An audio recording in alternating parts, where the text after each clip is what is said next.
பார்ட்னராக இருந்தாலும் சரி, தான் ரொம்ப அதிகமாக நேசிக்கக்கூடிய காதல் உறவுகிட்ட இருந்தாலும் சரி, நிறைய விஷயங்கள ஷேர் பண்ணுவாங்க. அப்டேட்லேயே இருப்பாங்க சிம்பிளா சொல்லணும்னா. ஸோ இதுவே ஒரு கட்டத்தில என்ன ஆயிடும்னா, சலிப்பாயிடும் அவங்களுக்கு. என்னடா நம்மளே எல்லாம் பண்ணிட்டுருக்கோம். நமக்கு எதுவுமே இவங்க பண்ண மாட்றாங்களே! அப்டின்ற ஒரு மென்டாலிட்டிக்குள்ள வந்துருவாங்க. ஸோ அந்த இடத்துல தான் அவங்களுக்கு அங்க பிரச்சனையாகும். ஒரு கட்டத்தில என்ன ஆயிடும்னா, நான் உன் மேல காட்டுற அன்புல கொஞ்சம் கூட நீ என் மேல காட்டவே மாட்டியான்னு கேள்வியெல்லாம் அதிகமா கேட்பாங்க. ஸோ என்ன புரிஞ்சுக்கவே மாட்றீங்களே! இந்த கேள்வியெல்லாம் அதிகமா எக்ஸ்ட்ரீமா கேட்கறது யாருன்னா கும்பம் தான்.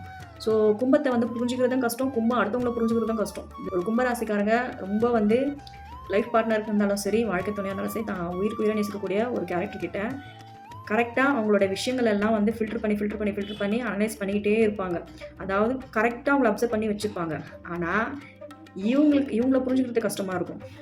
இவங்க அவ்வளோ நல்லா அப்சர்வ் பண்ணி வச்சுப்பாங்க. ஆனா, இவங்கள புரிஞ்சுக்கிறது கஷ்டமா இருக்கும். ஸோ சட்டுன்னு முடிவு எடுக்கிற டைப் எல்லாம் வந்து பார்த்தீங்கன்னா, கும்பமா இருக்கும். எடுத்தோம் கவுத்தோன்னு வாழ்க்கை விஷயத்திலயும் நெறைய முடிவுகள் எடுத்துட்டு, அதுக்கப்புறம் பின்விளைவுகள் வந்து மனசுக்கு ஒரு சங்கடத்த தரும்பொழுது தான் நெறைய அனலைஸ் பண்ணுவாங்க. ஸோ தன்னோட லைஃப் பார்ட்னரா இருந்தாலும் சரி, தனக்கு ரொம்ப மனசுக்கு பிடிச்ச ஒரு கேரக்டரா இருந்தாலும் சரி, அந்த ஒரு விஷயங்கள்ல வந்து முடிவு எடுக்கும்பொழுது, கொஞ்சம் அதிகமா ஆழமா யோசிச்சு முடிவு எடுக்கிறது நல்லது.